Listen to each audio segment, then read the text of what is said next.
a professor coming on in 20 minutes to talk about Building 7 and the inside job that 9/11 was. Not kidding, because it fucking was. And anybody who still believes the official fucking story about 9/11 is a dupe. And if you still do, I've got a vaccine I'd like to sell you. With us today, Jimmy called us up. He said, "If I'm getting pulled off YouTube, you're going down with me, guys." Are you not allowed to talk about 9/11? You might get some. What? Because will YouTube take us down if we tell the truth about Building 7? I don't know if they'll take you down, but they'll definitely stifle you. I mean, they're doing that already, right? They're fucking doing that already for sure. You think? Yeah, okay. Keaton Weiss and Russell Dobula are the hosts of Dissidence Show on YouTube, Rumble, and Substack. They're here with us. And Keaton is on his way to an audition for Les Miserables. And it's either bring him home, bring him home. That's what I think of when I see you. Oh, really? When you see me? Yeah. It's not the hat? It's the hat, it's the beard. No, he's auditioning for a live-action version of An American Tail. Oh, okay. Well, did you always have that beard? My facial hair grows in very quickly. I grew a beard for a school play when I was in high school, and it grew in really quick. And so my facial hair comes and goes. I don't maintain any one style. Okay. Did you ever? I probably should. Is that what I'm thinking of? Les Miserables? I think that's what I'm thinking of. Anyway, I used to watch. Maybe Fiddler. No, Les Miserables. But Fiddler too. It could work for Fiddler too. Yeah. I used to watch The View when I first hurt my back, and Rosie O'Donnell did this thing where she would bring on her favorite people from musicals, and she brought on that one guy to sing that song, "Bring Him Home." And which guy? Not Russell Crowe. No, whoever was doing it on Broadway. Oh. Not the fucking movie people. That wasn't very good, that singing. Anyway, well, my singing wasn't good, but that guy's was. Anyway, ladies and gentlemen, the Defense Department Secretary says that, well, you want to know what he really said? That's the headline. He said if we don't fund U.S. troops, they're going to start sending American soldiers there. Here's what he actually said. The Biden administration is openly threatening Americans. This is from Tucker Carlson and over Ukraine. In a classified briefing in the House yesterday, Defense Secretary Lloyd Austin informed members that if they don't appropriate more money to Zelensky, quote, "We'll send your uncles, cousins, and sons to fight Russia. Pay the oligarchs or we'll kill your kids." This is like mafia. This is like Tony Soprano shit. And this is what they're doing now to get their money. So their money laundering operation, which is the Ukraine war. That is not a war. That is a money laundering operation. And it's coming right out of the U.S. Treasury. And they can't send enough hundreds of billions of dollars to Ukraine while they let every city in America crumble. And this is a plan by the billionaire class to keep everybody who is on edge and make you feel beaten down so that when they come and take away your house and your car and your gas stove, that you'll welcome it and you'll ask for an authoritarian daddy to take care of you and protect you from those immigrants and the brown people and the white supremacists and the Nazis and every other boogeyman they can think of. This is what's going on, and this is where your fucking money's going. Again, the joke I do in my act is that you could fix homelessness for $20 billion. For $100 billion, we could fix it 4 times. They won't do it. They did it in San Francisco at the drop of a hat because Xi Jinping was coming. So it just shows you they can do this. This is intentional. This is intentional to beat down the average American. And even though I know it's coming and that what they're doing, it still beats me down. And so this is what he's doing. This is fucking extortion. Hey, nice country you got there. Hey, go ahead. Zelensky said this. Remember, Zelensky said, if we don't fight Russia, it's going to be your... Zelensky says like a year ago, the thing Lloyd Austin saying. And I remember he did say it. Yeah, he was telling the truth. So he was telling... And then right underneath here, Elon Musk comes in. He really said that? And then Tucker goes, he really did, confirmed. Elon can't believe he really said that. Like Tucker's reading to him a bedtime story or something. He sure did, Elon. Okay, that's all for tonight, champ. Time to go to bed. Like the Princess Bride. So there's more to this story, but do you want to know how much money they if Vladimir Putin takes over Ukraine, he'll get Moldova, Georgia, then maybe Moldova. Yeah. You know, that, by the way, that was I I thought Moldova was ours. No, wasn't? Is that were we planning on making Moldova the new Riviera of the? Yeah, hang on. Oh, what you? I didn't know. You I'm fucking. I thought you were asking a real question. They take Moldova, they get all the vampires. Moldova. Come to beautiful Moldova for the sausage, but stay for the cheese. Is that? I think they were planning on making Moldova the Riviera of the. What the fuck? Now we have to care about Moldova and Georgia. That's not our. That's, by the way, what about the rest of the goddamn? Isn't NATO full of 1,000 fucking countries now? And why don't their soldiers go fight it? Why is it going to be our soldiers that go fight it? So do you want to know how much money they're going to send?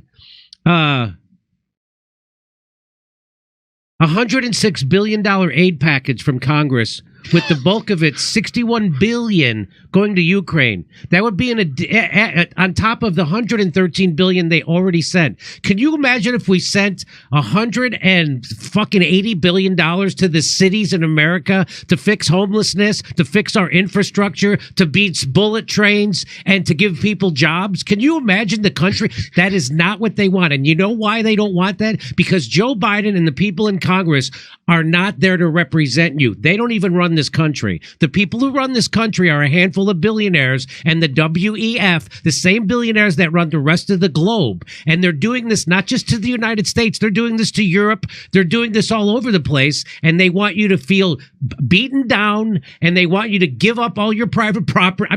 You think I'm shitting? They don't want you to have a fucking gas stove anymore. So let me bring in, so just think about that kind of money if they would send that to your city. What, Kurt? If they did, let's say your city's really corrupt, right? Like it's LA or something, and they sent that, you would still have it better. In Ukraine, where they stole most of that money. Right, most of that money doesn't. We're still paying their pensions and their social security and their health care for the stuff they should get. So let me bring in the do dissidents. What do you say about this?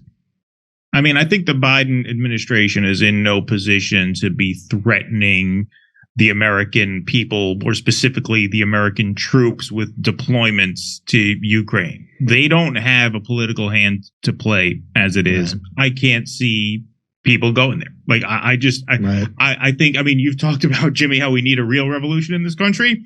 A great way to usher that in would be for the Biden administration to ask our troops to go to Ukraine and stand in front of Russian guns.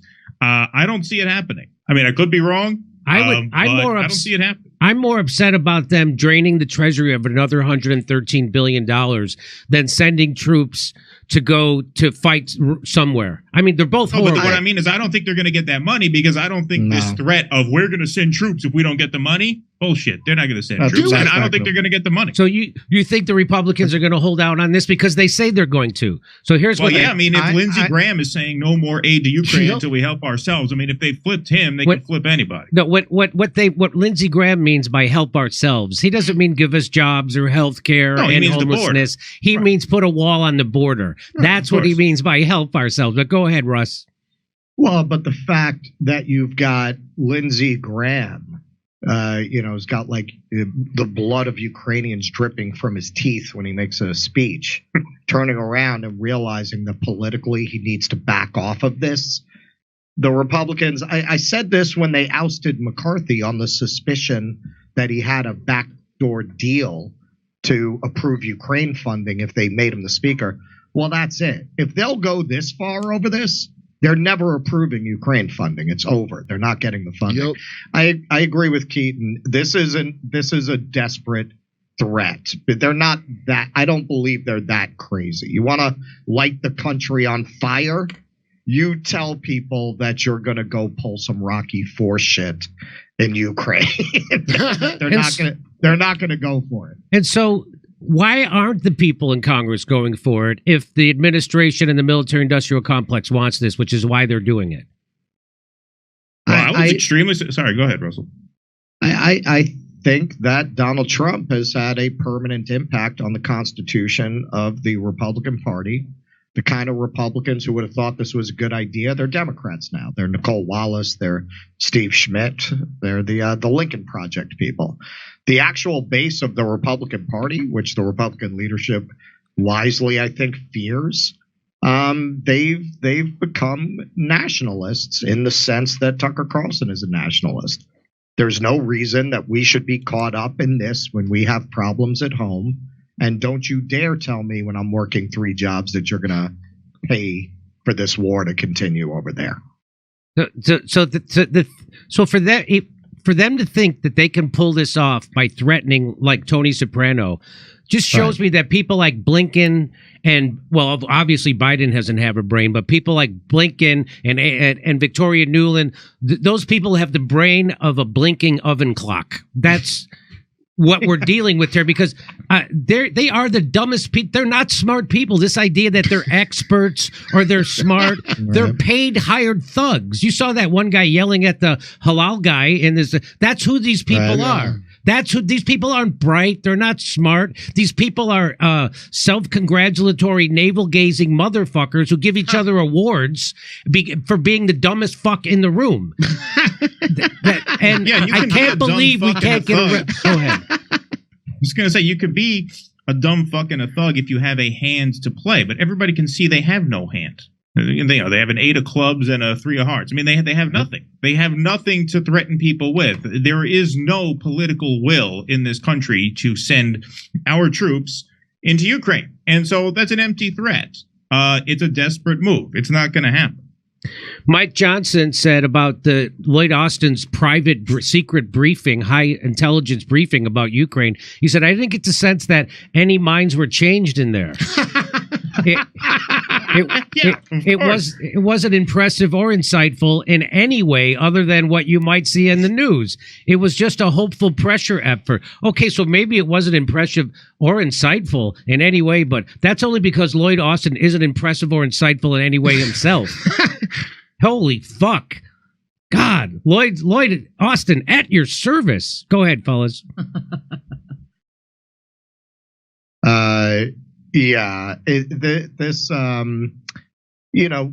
like Austin, guys like Biden, they're not smart, but the people who control them are. You've been talking about this a lot on your show, and this is definitely a conclusion that I'm increasingly coming to. I've covered the transgender debates a lot. We did a show on that today, and more I'm saying this is a psyop. This is all a psyop to get us fighting over absurdities while they degrade quality of life. Because they're looking around at the world and they're saying, hey, a lot of people live with a lot less. So you can degrade their quality of life quite a bit from where it is now before you have a revolt. And they use the so-called left, portion, the liberal class. They use them as useful idiots. They goad them into taking these moral positions like, we have to defend Ukraine, or we have to have more immigrants in the country, and if you say otherwise, you're a racist. They goad them into those knee-jerk reactions in service of what is ultimately an agenda to create a permanent structural shift where most of the people that have such low economic expectations that they don't even complain about it anymore. I think this, this proclamation by Lloyd Austin is going to carry as much weight. Remember when Joe Biden said we were going to lock everybody down again this autumn for the next COVID scare, and then that never occurred? You remember that? Yeah. Even though they're now trying to come up with some Chinese pneumonia. I don't know if you've heard about that in the news. Yeah, the white pneumonia. Yeah, the white pneumonia. White lung pneumonia. Is that what maybe the most evil kind of lung? It's the most privileged disease we know of yet. Straight white lung pneumonia. Is that a cis lung? Doctor, is it straight? Cis head white lung pneumonia. Maybe they're just pushing our buttons again to see what we'll do, and it's not going the way they thought. I mean, and that's being generous to that they think at all. Because it doesn't seem like they're thinking at all. It seems like not only, how Zelensky's like, we're going with this, and everybody's like, maybe stop Zelensky. Yeah. It turns out in our government, we got a whole bunch of Zelenskys too. No shit. Yeah. And it's all falling apart for them, and they're all doing like a desperate Tony Montana. This is the same quality of thinking in our government that got Dylan Mulvaney to be a spokesperson for Bud Light. This is that same kind of genius. Kid Rock joined Hamas. Thank you know what? It's funny you mentioned that, and maybe you saw that this week. You want evidence that this is all a psyop? So Dylan Mulvaney gave a speech at a college, I think out in your neck of the woods. I could be wrong about that. And nobody showed up. And we're told constantly that the college kids are so invested in this and want to support this so much. And the place is just empty. Nobody actually came to see that. So who is it online that's trying to convince us that there's this furious battle around these issues, or that young people or the college kids are really invested in this? If they were so invested, their hero is there, right? Wouldn't they come out to see their hero? Nobody showed up for this. They were all hungover. They drank too much Bud Light the night before. It's a Greta Thunberg. That's some PR. It is a psyop, but it's also like a marketing, like a Greta Thunberg, and especially Bud Light. That's not for the young. That's middle-aged white guy beer. Yeah. The people who don't want that. That's right. And then it's a brand in decline because we want these young kids are going to love this. And so they ruin the thing for the people that like it. And the people who are supposed to care aren't there. They never cared about it. It's trying to create, it's like an industry plant. That's what they call it music. Like Osama bin Laden was an industry plant in a way. I'll tell you what, we're going to have Tucker Carlson on this show on Tuesday, and we are going to get to the bottom of this shit. I'm telling you that. Oh, wow, that'll be great. He's going to be here he's going to be here for 2 hours. Has he ever been on? He's never been on this show. No, I've been on his show You've plenty. been on his, yeah. I never wanted to ask him, like, I don't want to be that forward. Could you come on my YouTube show? But then I saw him doing other people's YouTube shows, and I'm like, motherfucker. And so he does some. So I texted him, and he's like, sure, I'd love to come on. I'm like, why didn't I ask him a year ago? I don't know. I'm such an idiot. This Friday, so today's Friday, next Friday, we're going to be doing stand-up in Studio City, right here down the street from my house. Kurt will be there, and we're going to have some other surprise guests. Steph will be there. Surprise guests on that show doing standing up comedy. Tickets are only $25. Go to jimmydore.com for a link for those tickets. It's the 60-seat theater. We already sold out the 30th, December 30th. Already sold out. That's the video show. There's a stand-up show. You get to see all my Israel-Palestine jokes. And I have about at least 15 minutes of those. At least 15 minutes. And some people say I'm trafficking in anti-Semitic tropes, but I am not. You got to come out just because they own the banks. The point is, anyway. The point is, as long as I get my dividends. So, fellas, I apologize. Let me say goodbye to you for about 30 minutes. Can I bring you back in 30 minutes so you don't have to be on camera when I ruin my career? Sure. Sure. Yeah. We like our show. We want to keep it. Yeah. So I'm going to bring in the professor now from the University of Alaska Fairbanks, who debunked the official narrative about Building 7. And we're going to go over that for, I don't know, maybe 15 minutes, maybe 20, maybe 25. But whenever we're done, we'll bring you boys right back in. I apologize for doing this, but this is what we have to do today. All right. We'll see you. We're going to take a break, and we'll be right back.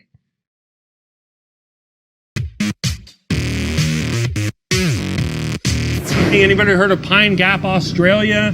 There's this huge listening post out in the middle of, almost exact center of Australia, that's designed to listen to all the communications coming from all the satellites, because it's got a good view of a lot of the southern-facing satellites. So that's Pine Gap, and they write about it down in the Australian papers about how this is our link to the spy sky. It basically just enables this thing that it's called Echelon, that a lot of people heard about. A carnivore, is the email version of that. And, it brings us back to our friends, the NSA. And this is a great one. I picked this up off the EFF site. They got a lot of great images there, and it's just kind of funny. We're going to be talking about, anybody heard of room 641A? Whoa. We're going to be talking about that in a minute. But so it's interesting because the EFF has done a lot of research on the NSA and what their civil liberties are. And they've even developed these maps that, and it's funny, they even call it the octopus, the NSA surveillance octopus, and where all these data transmitters. And look right up here, up in the corner there. We got one right up there, right near us, right outside of Seattle. It's right here, Yakima, Washington. And so, I couldn't help but just turn the octopus the other way, because that's what it is. It's the NSA octopus. And they basically, they got us. They got all our data, they got all our stuff. And speaking of AT&T. And so, anybody know who this is? Mark Klein. I'll give you a hint. His name's Mark Klein. And so, once again, he used to be up, at AT&T and that switching center up in the San Francisco Bay Area. That broke the story. On what we see here, room 641A, and it was this mysterious room that nobody could get into except like one person that had super secret security clearance from the NSA, because the only guy that could get in here. And it turned out it was this guy. Mark Klein was the guy who was coming in later to do the maintenance on the system or whatever, and he kept hearing this reference to this room 641A, and I got the name of the processor. There's a certain processor that's in there, like SP3 or something like that. And he kept hearing about all these references. What's this? I need to get in here. What's in here? And so he started investigating, and he turned out to be his own investigative reporter. And so the 641A, nobody knew what was in there. They thought it was like mission control, like the control dome. And so, but it was probably just a bunch of hackers in there, But basically what happened is that he had come across some of these documents at the AT&T facility, and somehow or another he had leaked them out or snuck them out or whatever. And he got it basically, here it is, the SG3 LGX. Yeah. Imagine having that in your basement. And actually, here's another better shot of it in color that the EFF had created for us. Thank you, EFF. And so basically, it does exactly what Promus wanted to do, 30 years ago. But now, they got a box to do it, and just pipes right into the, all your communications go right through this box. Any email you send probably gets sent through this 641A, this SG3. It's a spy scandal that's already rocked the White House, an intrigue that could threaten the presidency of George Bush. This story centers on incredible allegations of spying on a scale never before imagined. It involves America's Central Intelligence Agency selling computer programs to foreign nations. These programs allegedly allowed the CIA to spy on the intelligence agencies that bought it. You can turn back now, or learn the stuff they don't want you to know.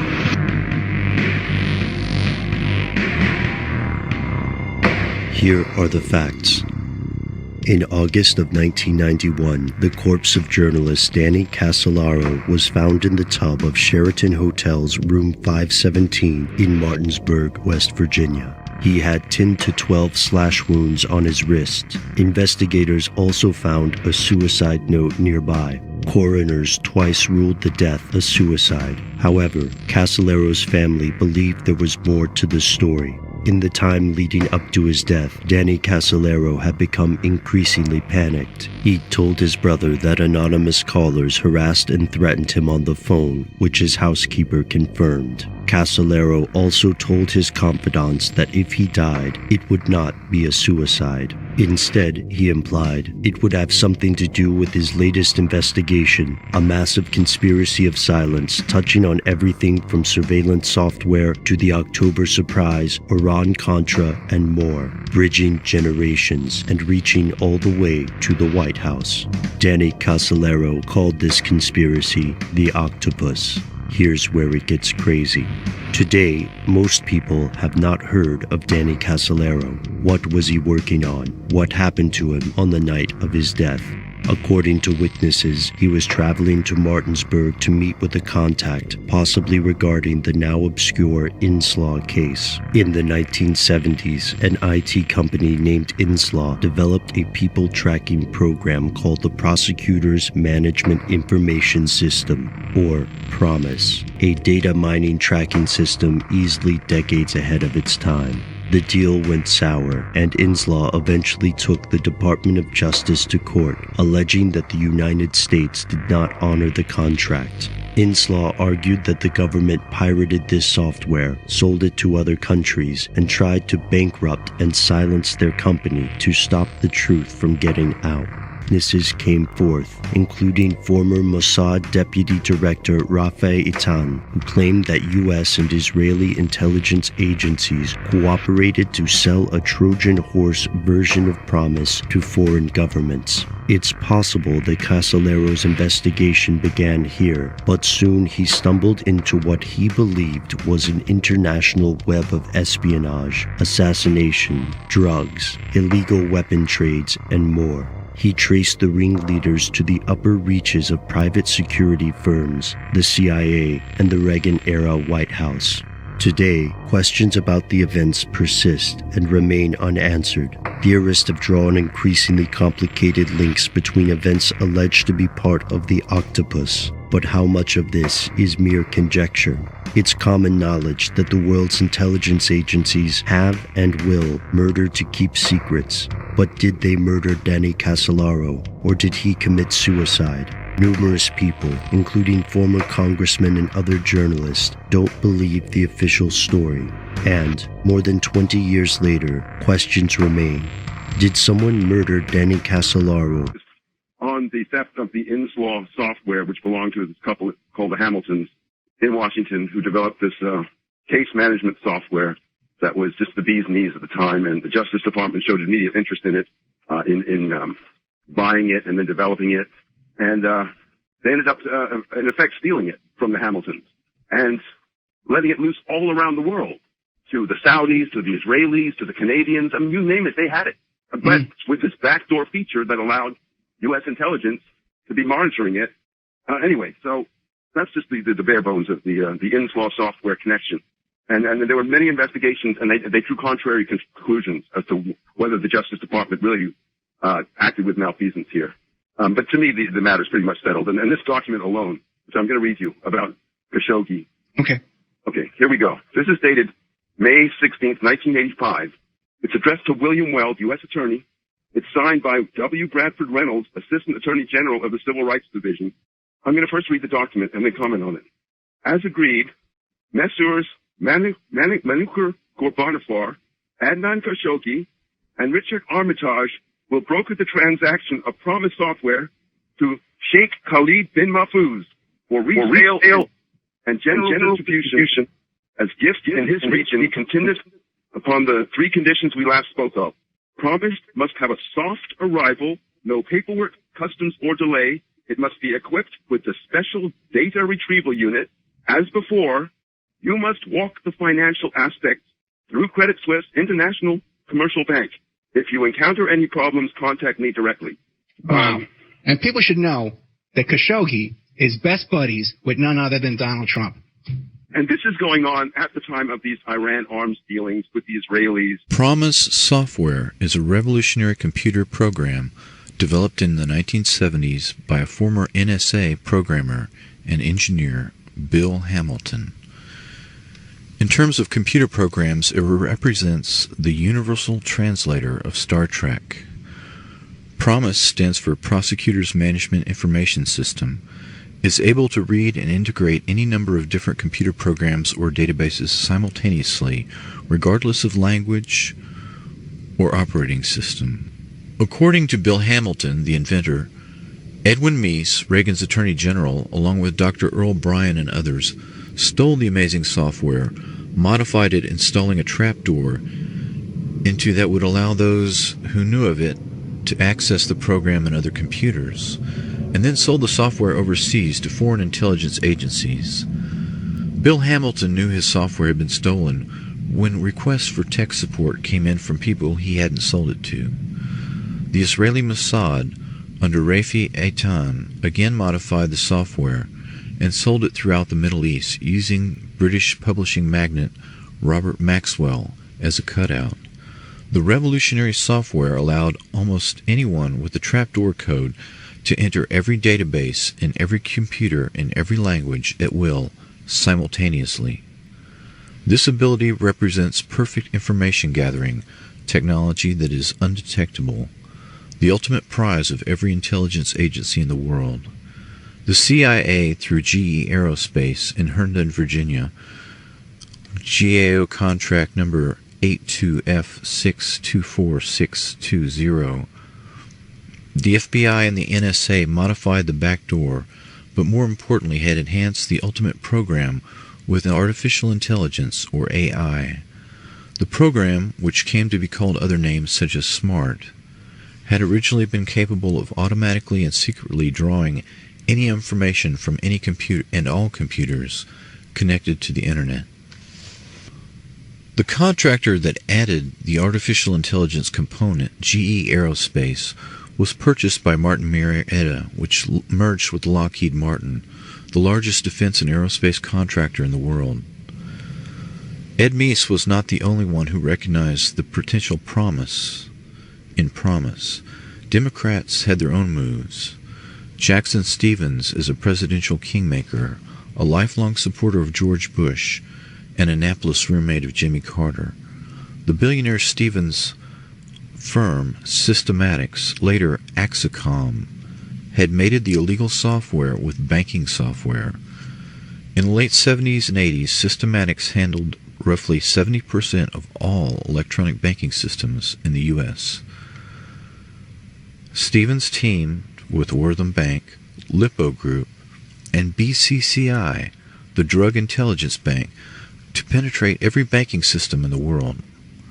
Promise software could be used to influence and predict financial markets worldwide. When Clinton was out of funds during his campaign, it was Jackson Stevens that loaned him $3 million to keep it going. Herbert Pug Winnocour, CEO of DynCorp from 1989 to 1997, is a PhD mathematician from Harvard, where the mathematical breakthroughs using block modeling gave rise to artificial intelligence. In the 60s, Winnocour did research for the DoD on the causes of inner-city unrest in the wake of the 1967 Detroit riots. DynCorp was heavily involved in the evolution of Promise software.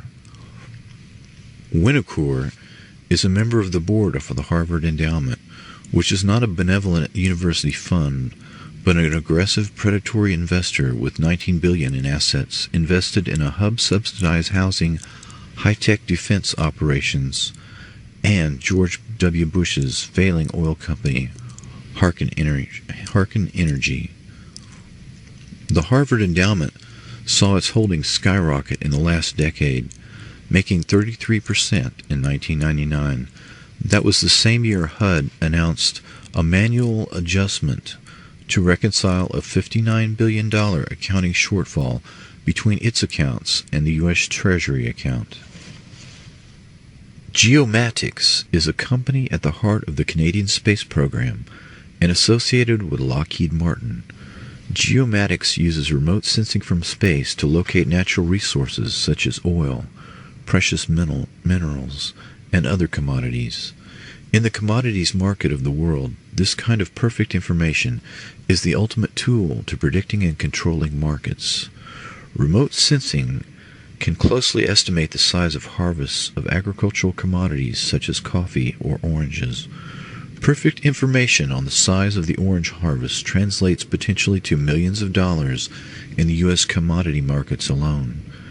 Exploration for oil and gas can be very expensive, but advances in imaging technology, GPS global positioning systems, and remote sensing technologies have advanced light years over the last few decades. This situation is custom-made for enhanced Promise software with backdoor technology. What better way to map and inventory the world's resources but by making each nation pay for it? Promise software makes it possible to compile a worldwide database on every marketable natural resource.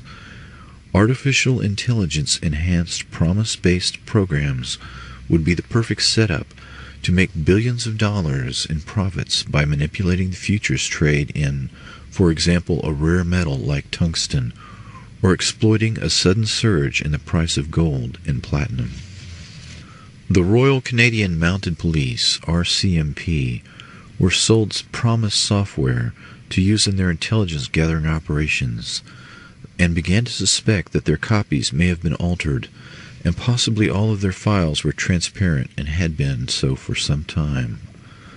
The RCMP had been given their version of Promise by the Canadian Security and Intelligence Services, CSIS, which was created with the assistance and direction of the CIA. RCMP investigators stated that they and the CSIS had a rivalry similar to the one between the CIA and FBI, and questioned whether any intelligence agency created by the CIA could be completely loyal to its native country.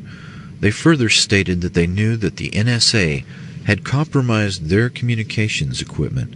The Canadians put out a report that friendly nations were stealing sensitive technology, particularly related to aerospace, biotechnology, chemicals, communications, information technology, mining and metallurgy, nuclear energy, oil and gas, and the environment. The doctored versions of Promise software were acquired from both Robert Maxwell and Dr. Earl Bryan. Bryan is a medical doctor who founded Hadron and had been involved in shady dealings with firms connected with disease research, cytology, and biotechnology. Hadron is at the heart of the U.S. government operations involving biowarfare and vaccines. Ari Ben Menashe is Israel's top spy, who in reports was linked to Iran-Contra scandal and the October surprise. Promise software is described in his book, Prophets of War. The inventor of Promise software hired Army CID investigator Bill McCoy to investigate the theft, but the famed investigator, who had broken many of the Army's biggest cases, was found dead of a heart attack.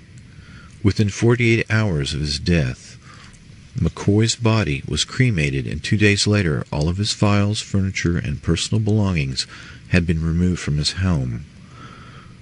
His home was then painted and sanitized. The Promise saga leads to more than a dozen deaths, many of which share the same pattern. Within 48 hours of death, the body is cremated, residences are sanitized, and all records disappear. From Rupert Murdoch. In the current market, a good friend of mine helped write a book with another friend of mine, Jim Keith, called The Octopus, The Secret Government and the Death of Danny Casolaro, which is what we're going to talk about here today. And so there's Ken and his little conspiracy zine called Steam Shovel Press. And so we basically, let's cut to that. Sure. And so basically Jim Keith and Ken wrote this synopsis about Danny Casolaro, and they basically wrote this book. So this is Danny. I guess I should dedicate this presentation to Danny's in Danny's memory, because he's no longer with us. He wouldn't have really enjoyed a book like this. I should point out that Jim Keith, who isn't in this photo, but we'll see him later, he also died actually at Burning Man a few years back. And so a lot of people associated with this story have died in one way or another. In fact, there's some researchers say there's up to 40 people who have died under mysterious circumstances associated with this story. And so hopefully we're not one of them. Anyway, so this is Danny. We're going to be talking about him a lot later. And so there's this octopus. Danny was investigating something called the octopus, and the octopus basically had wanted to control everything, all of our basically entire society, our infrastructure, our who we pay our taxes to, what the whole thing's about. And so so this octopus basically came across this piece of software called Promise. From A to Z, for an example, would go out and get everything to the least common denominator, go out and search everything at once, and then come back and sort it all out and figure out what all that stuff was and then make information out of it. In today's age, that would be like Google or something. Any of the stuff that's out there now, we'll see as the presentation goes on that a lot of the things that happen out here now, especially in terms of Trojans and viruses and things like that, are exactly what Promis was designed to do, because Promis was a data miner. And so we'll see here in a minute, and in fact, let me back up a slide to this enterprise slide, because today we call it enterprise or the cloud or whatever. And so basically, what it was designed to do was go out, and it didn't matter what system it was on or what, where it was at, depending on what system it was installed on, it would basically go out and get everything down to its least common denominator, and then bring it all back and sort it all out, and then spit out some information. Unlike any other software at the time, in 1978, 1979. And the company that released the software was called INSLAW, the Institute for Law and something, something, something. They're actually still in business, believe it or not, after being almost driven out of business by the government, as we will soon see. And so there's this Promis software. And here's an example of basically what it could look like, because it's out on the market today.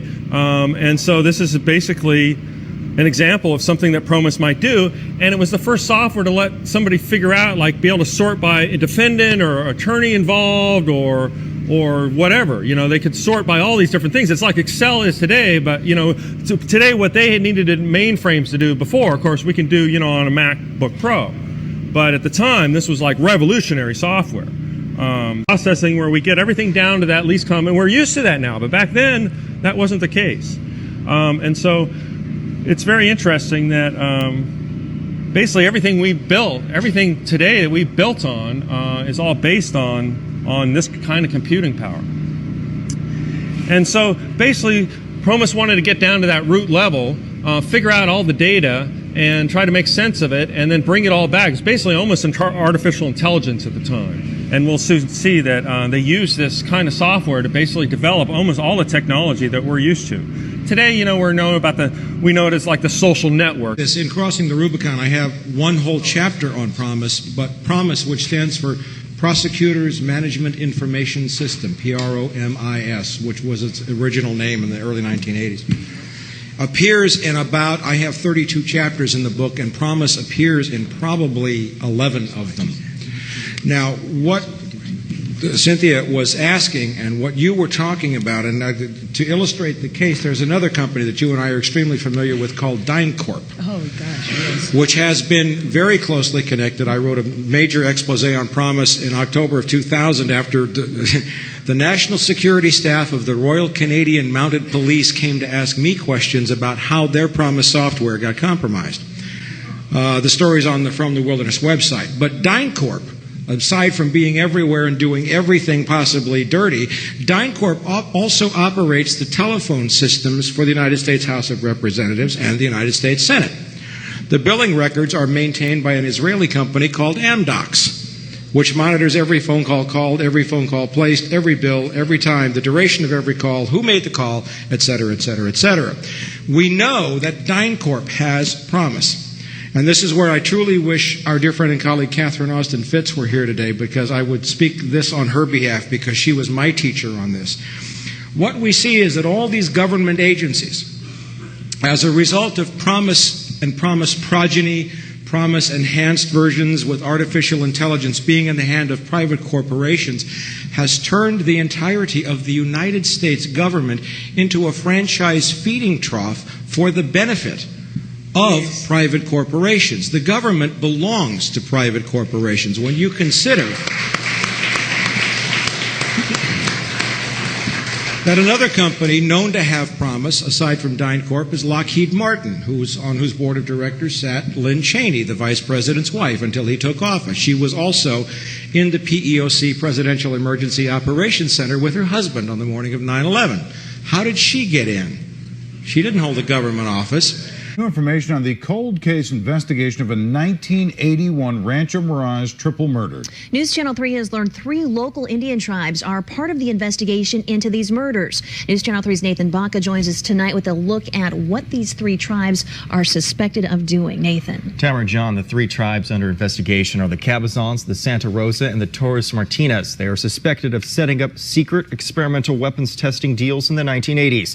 3 people who knew too much were murdered execution style in 1981. Riverside County cold case detectives believes the documents you are about to see are what they died for. New documents reveal how local Indian tribes were involved in bringing large caliber weapons testing to the Coachella Valley. Riverside County Sheriff's Department cold case detectives are looking into whether a former Cabazon Indian vice chairman was murdered in 1981 with 2 other people in this home to keep these weapons deals secret. An experimental electromagnetic weapon called a railgun was on the testing list. Documents show a 1980s business partnership between the Cabazon Band of Mission Indians and security contractor Wackenhut to form Cabazon Arms. This is Santa Rosa Mountain, near Highway 74, where the secret weapons testing was meant to take place. Newly uncovered documents show the Santa Rosa Band of Indians was working with the Cabazon Indians. They plan to build the experimental weapons in the mountains south of Pinyon Pines. To find out more about railguns, we talked to UC Riverside physics professor Dr. Harry Tom. A railgun is a electric-operated gun. It uses only a battery, and you send electricity through the projectile itself, and you make it propel. This recent video from U.S. Navy weapons testing shows how gunpowder isn't needed to hurl a giant bullet at supersonic speeds. It is the future of artillery, but it's so hard to perfect, it's been tested for 30 years. We asked the Santa Rosa Band of Indians if pursuing weapons testing requiring enormous amounts of electricity and environmental dangers fits in with its promise to protect the natural resources of sovereign tribal land. The tribe has not responded. Additional documents show the Torres Martinez tribe granted Cabazon Arms Company the right to test large-scale weapons on 30,000 acres near the Salton Sea. Torres Martinez tribal leadership have also not responded to our questions. Considering the Indian tribes have moved on with their large casinos, experimental weapons testing deals 28 years ago may not seem to matter anymore. But 3 people were murdered 28 years ago in Rancho Mirage. They left behind family members that search for their killers to this day. Many of the small-scale weapons testing were later used for the Nicaraguan Contra guerrillas that became the focus of the Iran-Contra scandal in the 1980s. Wackenhut Corporation withdrew from doing business locally for a while, but it is back, now winning the contract for jail security in Desert Hot Springs. Approval of professional services agreement with Wackenhut for jail security services for the police department. This is quite frankly right up Wackenhut's alley. Those in favor? Aye. Opposed? Motion carries 5-0. The crimes of decades past are being investigated once again by local detectives, looking into whether 3 people died to bury the secrets, now finally coming to light. Department of Justice officials were involved in a criminal conspiracy to force Inslaw, a small computer company, out of business. A top-secret government computer program comes back to haunt the U.S. Tonight, you'll see how that program is now being connected to multiple local murder cases. It's 11 o'clock, time for news. Now, from the Desert's news leader, KESQ News Channel 3 HD at 11. Hello, I'm Tamara DeMonte. And I'm John White. There are new developments tonight in a year-long News Channel 3 investigation. The Riverside County Sheriff's Department is looking into possible connections between a triple murder back in 1981 and a murder-suicide in 2005 that claimed 6 lives. It's a story you will only see right here on News Channel 3 at 11. The reporter, Nathan Baca. John Tammer, we have internal documents from the Cold Case Division of the Riverside County Sheriff's Department showing the depth of the investigation. We will not reveal the investigator's identity at this time since the documents show their lives may be in danger. Now we are learning the murders may be a cover-up for one of the federal government's most secret computer programs. PROMIS is the name of one of the government's most secret computer database programs. Computer programmer Michael Riconosciuto wrote in this affidavit that major modifications to the program were made here in Indio. On July 1st, 1981, Fred Alvarez, his girlfriend Patty Castro, and friend Ralph Boger were shot to death here on Bob Hope Drive in Rancho Mirage. There was a house here that has since been bulldozed. Nobody was ever arrested for the shooting.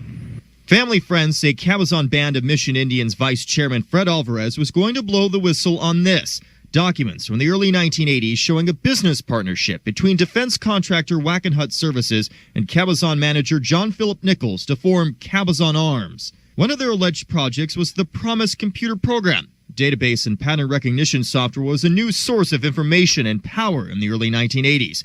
It starts when the program's designers, Inslaw Corporation, accused the U.S. Justice Department of stealing the software for their own foreign policy purposes.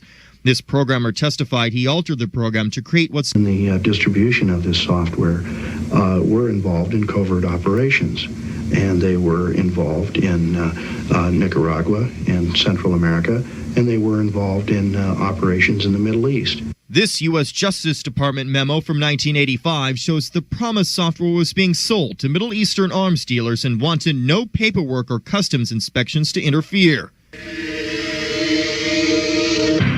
Even unsolved mysteries got on the case when the last journalist to investigate this spy scandal was found dead in his hotel room.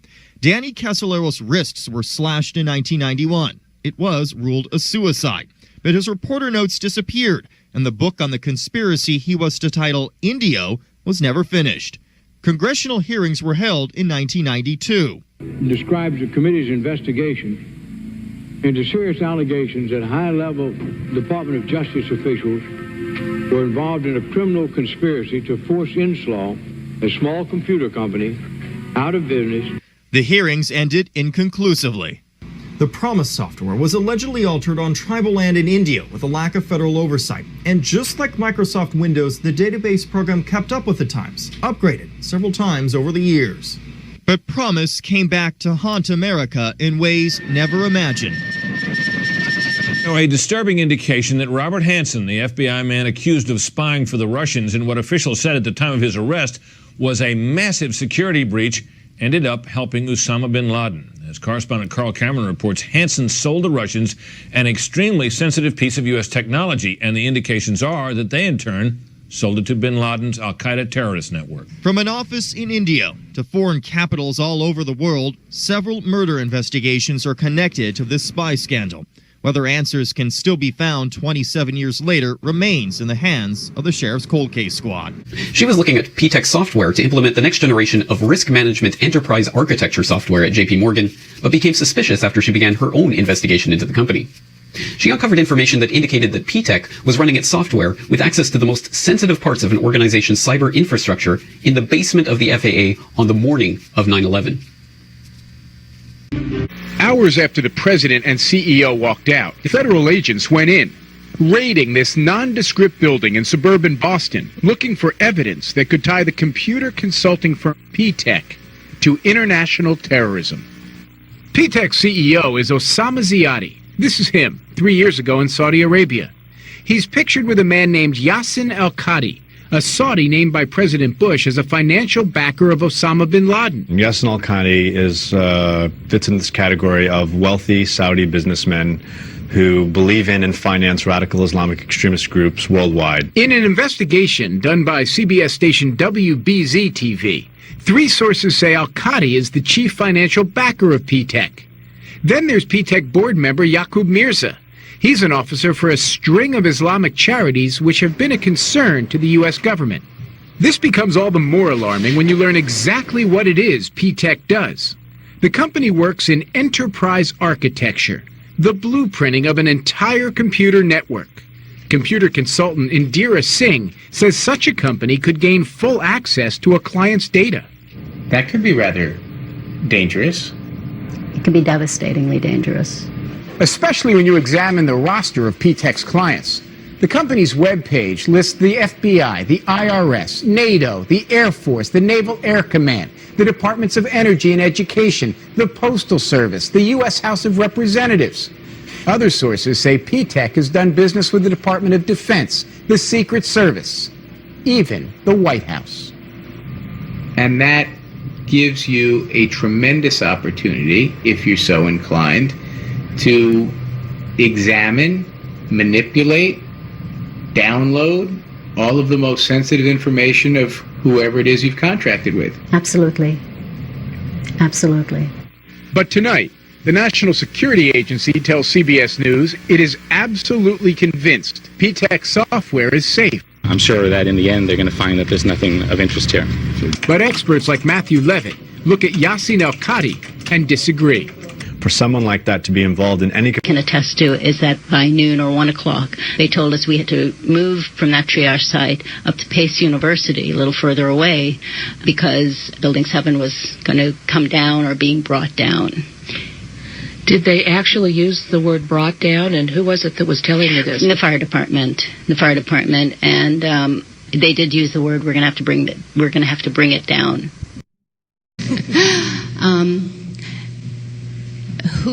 Who's really behind P-TECH is the question. Correct. I asked that of many intelligence people who came to my aid as I was being blacklisted, and I was told in Dira it is a CIA clandestine op on the level of Iran-Contra, and I have reason to believe this because CARE International, that was mentioned in one of the slides, is a renamed version of Al-Kifa, which was the funding arm for WTC 93. Prior to Al-Kifa, it was called Maktab al-Khidmat, which was the funding arm for the Afghani Mujahideen. It was how the money on the level of Iran-Contra. And I have reason to believe this because CARE International, that was mentioned in one of the slides, is a renamed version of Al-Kifa, which was the funding arm for WTC 93. Prior to Al-Kifa, it was called Maktab al-Khidmat, which was the funding arm for the Afghani Mujahideen. It was how the monies got to Osama bin Laden through the Pakistani ISI. I asked the FBI in Boston, how come MAK was being run out of P-TECH in 9/11? And that jived with a lot of what Intel was telling me, that it's a CIA front, shut up and go away. At that level, I said, well, why doesn't the FBI take advantage of their celebrated differences with the CIA? And I was told, because at that level, they work together. They are not. That's exactly right. Okay, Nico, we got 2 minutes, so next question. Is there a connection between this software and the old INSLAW software? The old INSLAW software is Promise. P-TECH is actually a more sophisticated version. It's a place, P-TECH in its heart is software that builds other software with such capability. So it's a more agile, adaptable version of it. Singh was hired as a consultant for J.P. Morgan Chase to develop the next generation of business architecture enterprise software. The software she was seeking to implement at J.P. Morgan Chase, one of the largest financial institutions in the world, was specialized cutting-edge risk architecture software that would essentially be artificially intelligent and capable of scanning through the millions of transactions taking place across the J.P. Morgan Chase institution in real time, monitoring these transactions for suspicious activity such as rogue trading, and would then be able to alert the proper people within the J.P. Morgan institution to the problem, and potentially even stop the transactions from taking place. The importance, sensitivity, and sophistication of any such software necessarily led Ms. Singh to seek out the true leaders in the enterprise architecture software industry. Her research and due diligence into the issue led her to a company called P-TECH. As the senior risk management consultant for one of the largest financial institutions in the world, Ms. Singh knew to trust credible, proven sources of third-party software. That's why P-TECH's roster of clients immediately put them in the top echelon of software providers. P-TECH's clients included some of the most sensitive organizations and agencies in the United States government, including NATO, the U.S. Armed Forces, Congress, the Department of Energy, the Department of Justice, the FBI, Customs, the FAA, the IRS, the Secret Service, and the White House. This sterling roster of clients made Indira Singh very eager to take a look at P-TECH's software. However, when the P-TECH representatives arrived at the J.P. Morgan Chase offices to display and present their software, Ms. Singh knew there was something wrong right away. Well, if this is true, did you not report this? P-TECH is a private company, so this relationship would have been privy only to those on the inside. I said, did you report it anywhere that someone who has been placed on the U.S. terror list is key funder, angel investor to a company whose software is utilized at the highest levels of almost every government and military and defense organization in this country, including the Secret Service, the FBI, the Department of Defense, the House of Representatives, the Treasury Department, the IRS, the U.S. Navy, the U.S. Air Force, and last but not least, the Federal Aviation Administration. Are you saying these were all P-TECH clients? These were all P-TECH clients, and when I was evaluating them, I was pretty impressed. Why not P-TECH? Exactly. They're being used at the highest levels of all of these organizations. So I was very excited about using them and having their software be able to be at the heart of what I wanted to develop. And I had no reason to believe that if they were in use everywhere at that caliber, that I would have a problem. They're also used in Enron, perhaps. I should have thought twice about that, but they're at use in IBM, of course, and the top accounting firms, and even in the FBI. In MITRE. What is MITRE? MITRE is a large company that does specialized technology for defense and intelligence. You would not expect to have an exposure with a company that was so well entrenched and embedded in these kinds of organizations. What do you mean by the source code? Well, all software products has some group or organization or person writes code that is then packaged up and, for instance, the word processor on your desk, the spreadsheet, and so on and so forth, the browser, is all written in some sort of code. Those are the keys to it, and if you wanted to improve it, add new functionality, you would change the original code and add new functionality and then repackage it and send it out there. So whoever had access to the source code of P-TECH, that was where the value was. If you lost the source code, you essentially lost the product for all intents and purposes from a marketing point of view. So only one or two people would have access to the source code. It would be like having the formula for Coca-Cola, basically, was the perfect day. And yes, you needed inside knowledge. And yes, P-TECH, with all its myriad associations, would have had the inside knowledge. And yes, P-TECH was a CIA front. And yes, P-TECH was protected. So was it an inside job? You don't have to look at this indirectly. This is direct. This requires direct investigation. Again, that's a stunning interview, jam-packed with incredible information that goes to the very heart of 9/11. And I suggest that people who find this information important and find the controlled corporate media's complete blackout on this information reprehensible do their own part to get this word out by spreading the word about Indira Singh and this breakthrough interview.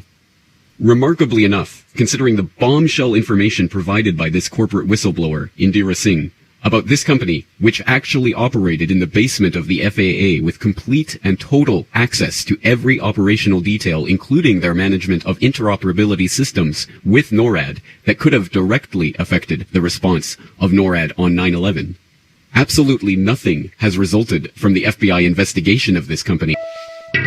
Another hit game that was developed was Tetris, which he first licensed from its Soviet creator in 1987. Were there some negotiations with the Soviet government as well on that, or dealing with the Russians? You know, this class is Silicon Valley of the U.S. government, so government. The difference between negotiating the rights for Tetris is not that different than negotiating a nuclear disarmament treaty with them. And the fight for Tetris's rights began. Whole books have been written on this fight, and all the companies involved in it. The only thing that's ever really certain about this, one of the first times an Eastern product had hit pay dirt in the West, is that Pajitnov himself didn't see a single cent of Tetris's profit until well after the fall of the wall. Microsoft were one of the most vocal companies when it came to securing the rights to Pajitnov's game, in spite of the overtures of Nintendo, who wanted Tetris as one of the launch titles for their new handheld system, the Game Boy. The whole thing was outrageously shady. Microsoft and Maxwell's claim was that they had the rights to Tetris because the American company Spectrum Holobyte, you know, the sister company of Microsoft's that's also under the Maxwell umbrella, had purchased the rights to it from Andromeda. But where did Andromeda get the rights from? Did they even have the right to sell the rights to Tetris? In any case, Mirrorsoft wanted nothing less than exclusivity to Tetris, a piece of every version of the game, and would seemingly do just about anything to secure that. It was even reported that Robert Maxwell himself had stepped in to help broker the deal through his connections. And yes, you may well wonder exactly what that meant. Maybe he sought an audience with Gorbachev himself to try and get the game? Probably not.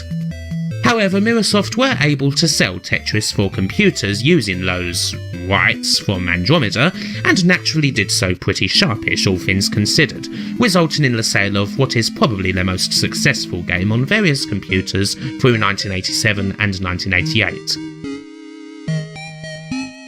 Mirrorsoft's version of Tetris is, as you would probably expect, the one that hams up the Soviet mystique the most.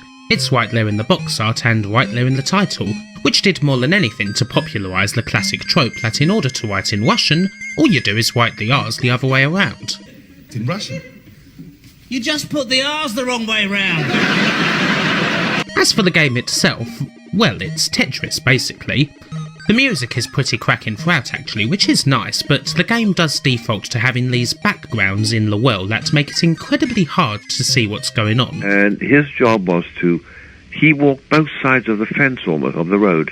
He was extraordinary. I mean, one day he would be with President Reagan in the White House.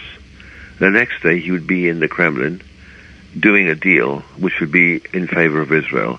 And I remember what David Kimchi, the former deputy director of Mossad, told me. He said, Robert Maxwell had one philosophy. It was Israel first, last, and always. And never forget that when you write about him. He was, for us, a great patriot. And that was so, but therefore you may wonder, well, why did they have to get rid of him? Well, what happened?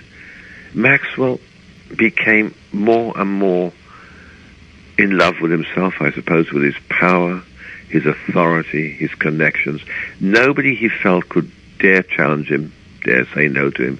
He once said, prime ministers come and go, presidents come and go, but I'll be here forever. And so what happened, on that premise, he was approached by Vladimir Khrushchev of the KGB to ask him if he would assist in a plot to overthrow Mikhail Gorbachev, who had taken power in Russia and was bringing democracy, perestroika, into that devastated country. And Maxwell thought, where's the deal for me here? And they said, well, you can handle the national debt if we pull this off. And that would have meant a very good take for him, because he was on 15% of everything he could get on that. So he went to Israel and he said to his friends at Mossad, how about this? Shall we get involved? We should get involved, he kept saying. And he outlined what the plan was. What he hadn't realized, he had totally miscalculated one thing. There were those high up in the Israeli government and in Mossad who were horrified at the idea that anybody would want to remove Gorbachev, because it would immediately bring them into confrontation with the United States. America saw Gorbachev as the only possible hope for salvation in the Soviet Union, which was, powerful threat. They fought against it still, though in fact it wasn't that powerful a threat, as we were to discover. And the idea of overthrowing Gorbachev and probably assassinating him, with Israel being implicated through Maxwell, or perhaps even worse, implicated through other forces, horrified them, and they thought Maxwell has gone a step too far. At the same time, he was running out of banks. He was borrowing and spending and losing, and his once powerful newspaper empire was beginning to totter, partly due to union troubles. He couldn't stave off huge expenses, never mind the 50 cents, that poor reporter, but he was running into huge bills, printing difficulties, all the things that we've seen Murdoch deal with and overcome successfully, I think. Maxwell couldn't, and he was losing money. The evidence is in. So what's the verdict? Although the lack of bruising on Maxwell's body turned out to be a red herring, Dr. Hooper conclusively proved that Maxwell could not have fallen over the side of his yacht. His death was no accident. Everything points against suicide, which leaves murder as the only possible explanation. The tests conducted have shown that it would have been relatively easy for a boat to duck under the Lady Ghislaine's radar and for a team of assassins to board the yacht. Maxwell could then have been subdued, removed, and his dead body later dumped in the sea. It's kind of really interesting. You know, what happened to us was this. We're sitting around at the Consumer Electronics Show, and typically you have these guys who scurry around looking for interesting games from abroad and try to get the rights and then license them into the U.S. by selling it to a game publisher. And so they showed us this game, and it was Tetris, and I loved it. I said, "This is great." And the agent was saying, "Hey, look, everybody's turned down this game because, you know, Brother Bun turned down the game, EA turned down the game, Sega turned down the game because, you know, it was a stupid game, right? The graphics were awful, nobody dies, you know, bad sound, right?" And I kind of go, "Yeah, but it's really addicting. I really kind of like this game." And I said, "I want to make some changes. I need to talk to the programmers." And the agent kind of looks at me. He goes, "Well, we got a problem here." I go, "What's the problem?" He goes, "Well, the programmers are in the Soviet Union." So I turned to my partner, Phil Adams. I said, "Get the rights. Put it in a red box with a hammer and sickle and get it out in the next 6 months," because I had heard through the rumor mill that there was going to be the very first set of talks between the Soviet Union and the U.S., and it would be between Reagan and Gorbachev. So I said, "Get the game rights, right? And if this thing actually comes to you, we're going to launch the game during the talks." And that's what we did, right? We launched the game during the talks. We even hired a fake Gorbachev and a fake Ronald Reagan lookalike. And we were running ads in the USA Today that says, you know, because there'll be the headlines, you know, Gorbachev meets with Reagan, and going through all the issues around nuclear proliferation. And then on, you know, the back of the page will be our ad with the fake Reagan and Gorbachev saying what they were really doing during the secret summits instead. But a very convincing impersonator. This Kim Jong-un lookalike made many tourists look twice in Singapore. Impersonating Kim Jong-un. Comedian Howard X checked out of his Hanoi hotel on Monday after Vietnamese authorities allegedly revoked his visa. The visa that I got from my travel agency was invalid. They grabbed the person who issued the visa letter and made her sign a piece of paper saying that it was invalid. Howard X teamed up with comedian Russell White, a Donald Trump lookalike, for the media stunt. I think satire is a powerful weapon against any dictatorship, so, you know, they are scared of, you know, a couple of guys that look like the real thing. It's not my fault. It's not our fault for being born like this. That's what I said to these guys earlier. Like, yeah, this is what I look like. The two comedians had been questioned by police on Friday after staging a fake summit in the Capitol, drawing crowds and media. According to Howard X, authorities told him not to create any disturbances as the city prepares to host Kim and Trump on Wednesday and Thursday for their second nuclear summit. They didn't know what the thing was, but they were trying to solve a problem. The problem they were trying to solve was how to get technology companies who historically has never engaged with the federal government to actually provide technologies, particularly in the IT space, that the government can leverage, because they were really afraid of what they called at that time the prospects of a digital Pearl Harbor. But in 1999, because the community got so good at collecting data, but not necessarily that good at processing all the data, that their biggest fear that there was going to be a new attack somewhere in the world, maybe even on the mainland. Like that means there's a revenue source and the stuff was good. If we reject it, then they kind of go, particularly if it's like something like cybersecurity, said, well, we're not making that investment. I mean, I don't know if you guys want to. They go, thank you very much. Here's the next one. And so that's how we got the problem set and how it got to work. And then we would then find a customer in the building that was related to that problem in the first place and pay that customer to take that technology in and use it in an operational way. That's how Palantir got started. I mean, Palantir was this Peter Thiel and Alex basically meeting with me and saying, we got these algorithms on fraudulent transactions. We think there might be some value for the intelligence community. We brainstormed. They came back, and I kind of said on the blackboard, it needs to kind of look like this. The team went away and did a mock-up in 2 weeks, and then immediately we took that team and put them inside the building to work on what we call a CT counter-terrorist problem. And they just learned that business, and that became Palantir, and Palantir is worth somewhere between $10 or $20 billion today.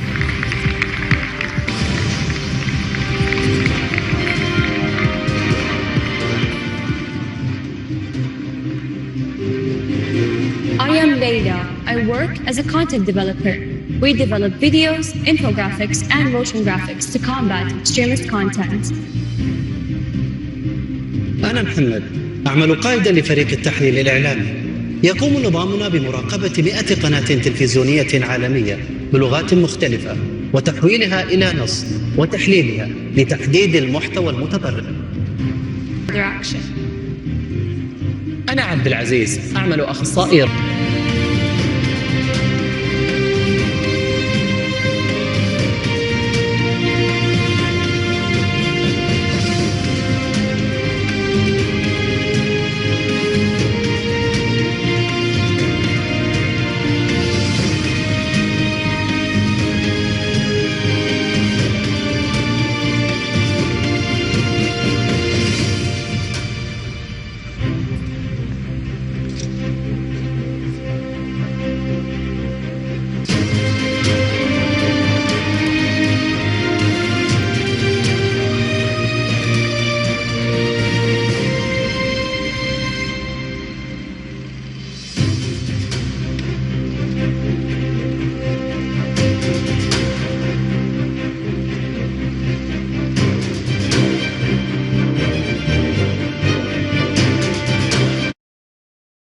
But the key is, you've got this network of sensors around the world, and then I, sitting at the NSA in Hawaii, come in the morning, I type in my search. I look for, let's say I want to read John Key's email.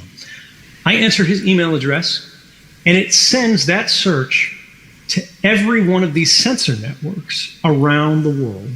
And they search their local database of metadata and content. The content of all communications that pass through these sites is held for about 3 to 5 days, depending on the storage, and it's constantly going back further and further in time as we gain more capability.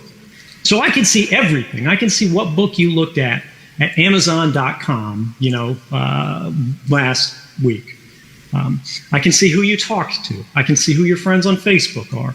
I can see the text messages you sent. I can read the emails you wrote.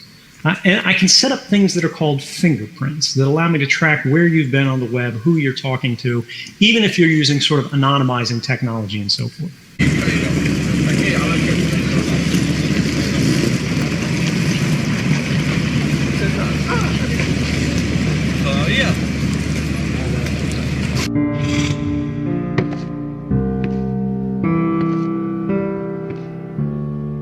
Introducing the Huawei Ascend D-Quad. Stunningly designed and crafted. With a pin-sharp 4.5-inch HD screen. An incredible 8-megapixel BSI camera.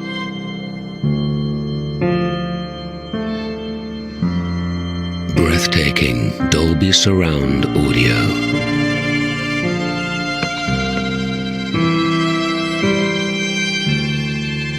Smart power-saving technology in the most compact body.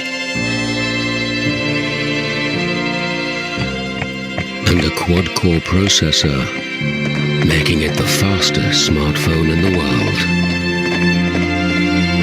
Beauty, power, agility and speed. We call it the Ascend. The Huawei Ascend D-Quad. Here in Herzliya, just north of the Israeli city of Tel Aviv, and this building is home to an Israeli company called NSO Group, which develops and sells one of the most invasive spywares in the world. The software is called Pegasus, and it doesn't matter whether you're an iOS or Android person, your phone could become a target. The phone becomes a spy in the pocket. The phone's camera, the microphone, text messages, and anything else done on the phone or close to it are susceptible to monitoring. This is how Pegasus works. The target receives a text message with a special link. One click on it and the spyware is secretly downloaded to your smartphone. From then on, all your private data, personal messages, passwords, just about everything is being sent back to the operator. So who are the targets? According to NSO Group, its software is designed to track criminals.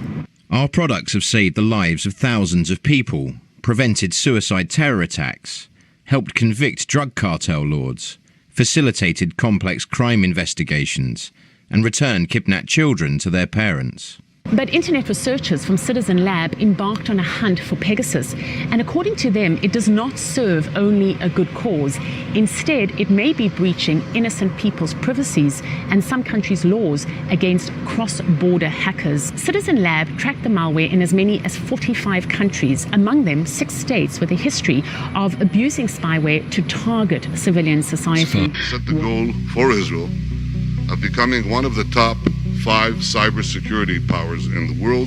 An Israeli surveillance software tool capable of accessing microphones, cameras, and other data. One Saudi dissident says he spoke to Jamal Khashoggi regularly about Riyadh's use of technology to crack down on critics. Well, I was working with Jamal in some different projects, and I've learned in maybe the beginning of August that my phone was hacked.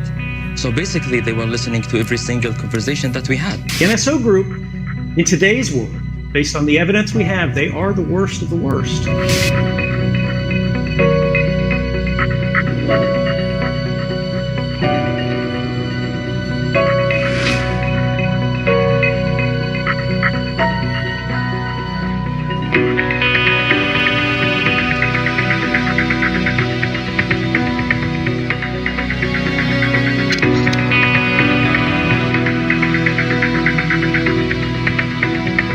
They send you a time-sensitive text message, and it's got a link in it. It's something that you have that human impulse. You see it, you go, oh goodness, I need to check that.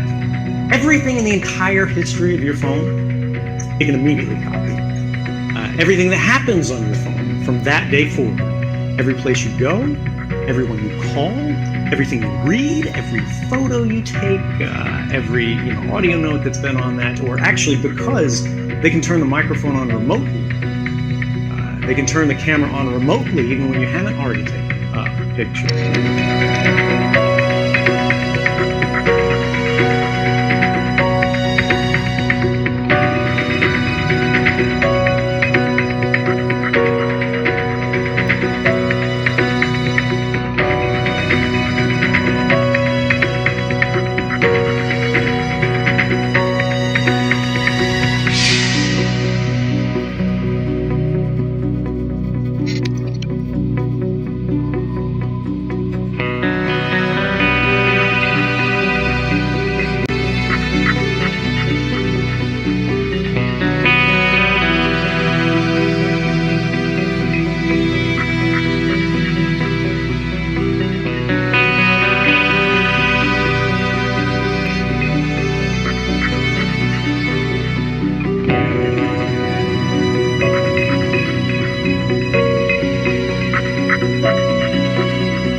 Click of a button, you can bring down nations to their knees. If you made a phone call today or sent an email to a friend, there's a good chance that what you said or wrote was captured and screened by the country's largest intelligence agency. The top-secret global surveillance network is called Echelon, and it's run by the National Security Agency and 4 English-speaking allies, Canada, Great Britain, Australia, and New Zealand.